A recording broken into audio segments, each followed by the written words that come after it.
Good morning, everyone.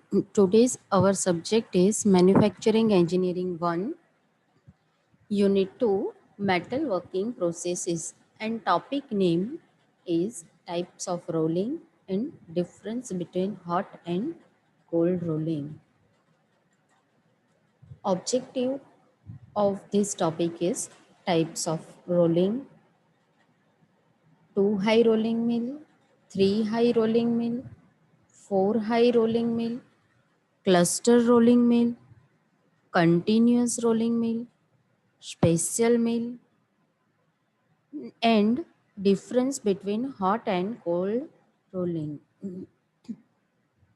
Now we will see types of rolling. 2 high rolling mill,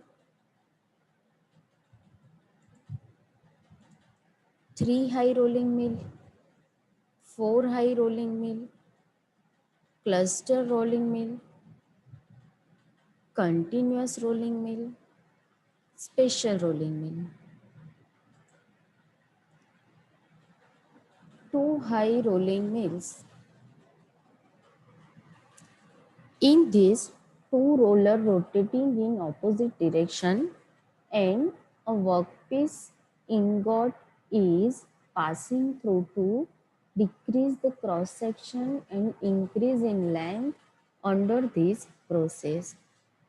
These are two rollers, આ બે rollers છે જેની વચ્ચેથી ઇનગોટ કે જે આપણો વર્કપીસ છે એ પાસ કરવામાં આવે છે આવી રીતે આ ડિરેક્શનમાં ફીડ આપવામાં આવે છે, લેફ્ટ ટુ રાઈટ ડિરેક્શનમાં ફીડ આપવામાં આવે છે.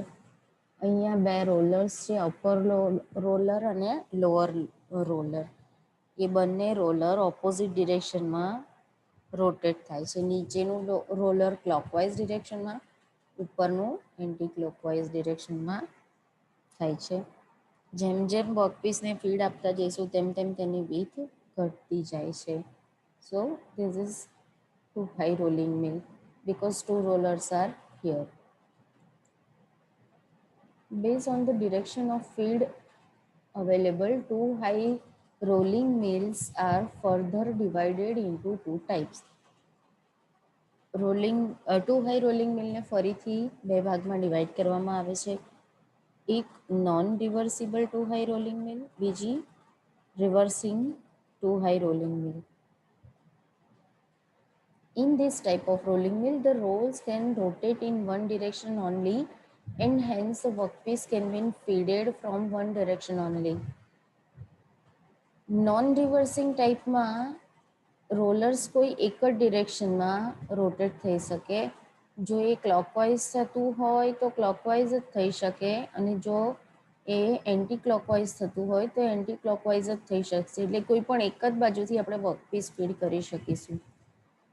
જ્યારે રિવર્સિંગ ટુ હાઈ રોલિંગ મિલમાં જે રોલર્સ છે એ ક્લોકવાઇઝ પણ ફરી શકતા હશે અને એન્ટી ક્લોકવાઇઝ પણ ફરી શકતા હશે. એટલે વર્કપીસ આપણે લેફ્ટ ટુ રાઈટ કે રાઈટ ટુ લેફ્ટ કોઈ પણ તરફથી ફીડ કરી શકીએ according to કન્વિનિયન્સી. 3 high rolling mill. Here 3 rollers are provided, so it is 3 high rolling mill. 3 high rolling mills consist of 3 high rolling mill consist of top roll, middle roll and bottom roll rotating in opposite direction. આ બધા જે ફરતા હોય opposite direction હોય, clockwise, anti-clockwise, clockwise. The gap between bottom roll and middle roll is adjusted. અહીંયા જે છે પહેલા બે રોલર્સ એની વચ્ચે આટલી વીથનો વર્કપીસ ફીડ કરવામાં આવે છે રાઈટ ટુ લેફ્ટ. આ ડિરેક્શન છે ફીડની. પછી અહીંયા જે છે એ આટલો વર્કપીસ છે અહીંયા આવી રીતે ફીડ કરવામાં આવે છે. આ બે રોલર્સ વચ્ચેની ગેપ આપણે સેટ કરી શકીએ કે જેથી આ વિથ આપણને જે જોઈએ તે મળી શકે.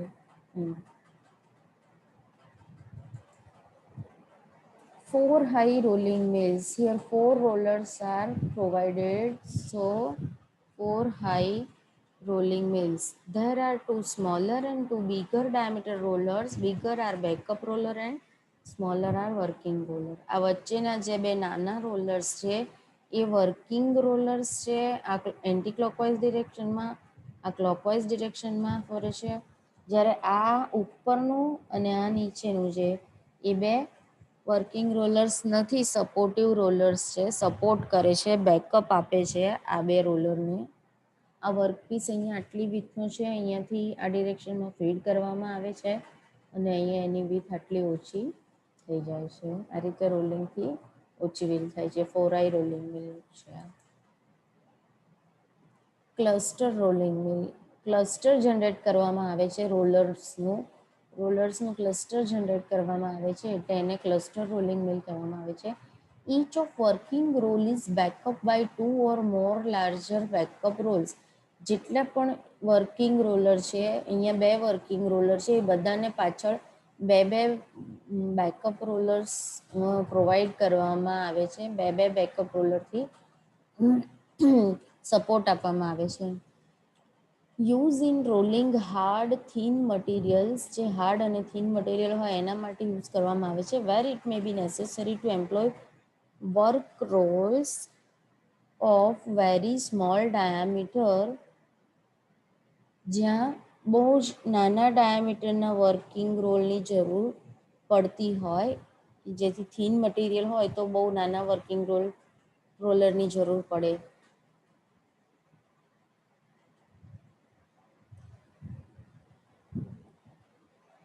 Very small diameter but of considerable long length એની વધારે હોય. Continuous rolling mill. Continuous rolling mill જે છે એમાં આપણે જોઈએ તો આપણને અહીંયા દેખાય છે કે આ એક રોલિંગ મિલ જેવું છે, આ બીજી રોલિંગ મિલ જેવું છે અને આ ત્રીજી રોલિંગ મિલ જેવું છે. આપણને આઈડિયા આવે કે કન્ટિન્યુઅસલી અહીંયા કામ થઈ શકે એમ છે. જો આ ત્રણ અલગ અલગ રોલિંગ મિલ હોત તો એકવાર અહીંયા વર્કપીસનું ફીડ કરત, અહીંથી બહાર નીકળત, અગેન અહીંયા ફીડ કરત, અહીંયા બહાર નીકળત, અગેન અહીંયા ફીડ કરત અને અહીંયા બહાર નીકળત. એની જગ્યાએ આ કન્ટિન્યુઅસ આવેલું છે એટલે હું અહીંયા એક જ વાર ફીડ આપીશ અને અહીંયા બે રોલર્સની વચ્ચે વિથ હું સેટ કરતી જઈશ. અહીંયાથી જે બહાર નીકળે એનાથી ઓછી વિથ અહીંયા રાખીશ, અહીંયાથી જે નીકળે એનાથી ઓછી વિથ અહીંયા રાખીશ. એટલે એક જ વારની ફીડમાં મને વર્કપીસના મલ્ટી લેવલ પર જે વિથ ડિક્રીમેન્ટ મળવું જોઈએ એ મને મળશે અહીંયા. This type of mill is similar to two high rolling mill in arrangement. જોવામાં એવું લાગે કે two high rolling mill છે. This type of rolling is used in mass production. જે જગ્યાએ માસ પ્રોડક્શન હોય એ જગ્યાએ આનું યુઝ કરવામાં આવે. ઓબ્વિયસ છે, અહીંયાથી એક જ વાર ફીડ આપી અને ફટાફટ અહીંયા બહાર નીકળે રિડ્યુસ વિથ સાથે, તો માસ પ્રોડક્શનમાં એ ઇઝી થઈ જાય. In this speed control is important. આમાં સ્પીડ કંટ્રોલ ઇમ્પોર્ટન્ટ છે કે અહીંયાથી જે નીકળે છે એ જ સ્પીડે આગળ વધવું જોઈએ ને જ સ્પીડે અહીંયાના રોલરમાં ફીડ થવું જોઈએ.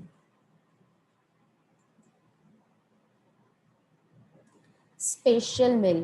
સ્પેશિયલ મિલ કોઈ સ્પેશિયલ શેપ બનાવવા માટે યુઝ કરવામાં આવે. યુનિવર્સલ રોલિંગ મિલ છે આ જે છે. In these rolling mills, horizontal and vertical roll are arranged jointly on a single stand. એક જ સ્ટેન્ડમાં બે હોરિઝોન્ટલ ને બે વર્ટિકલ રોલર સેટ કરેલા છે.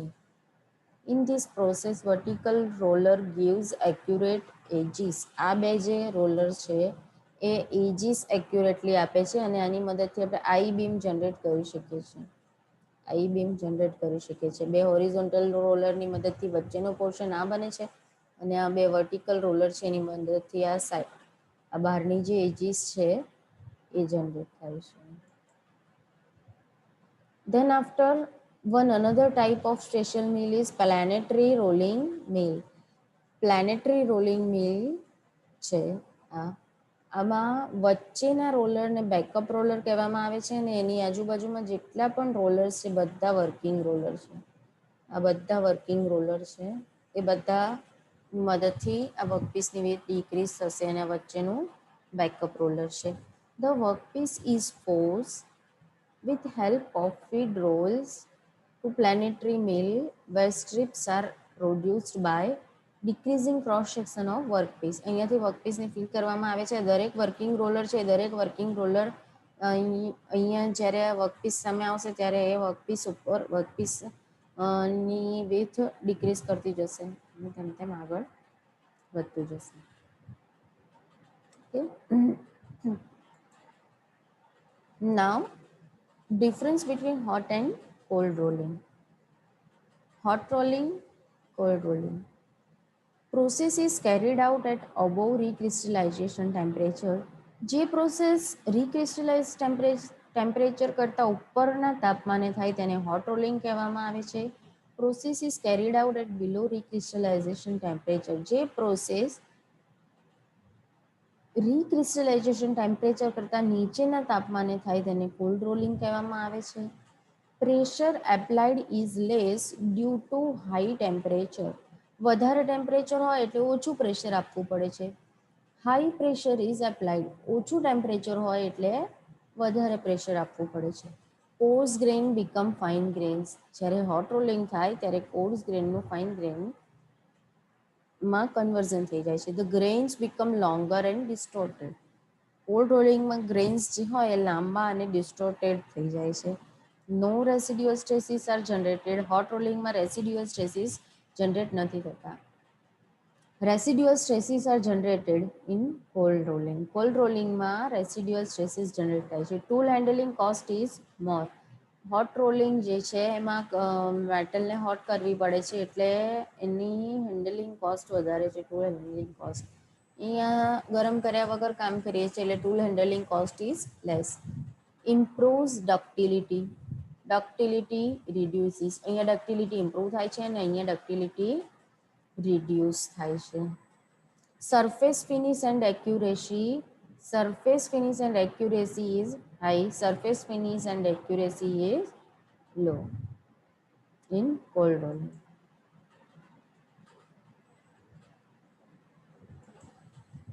Thank you everyone.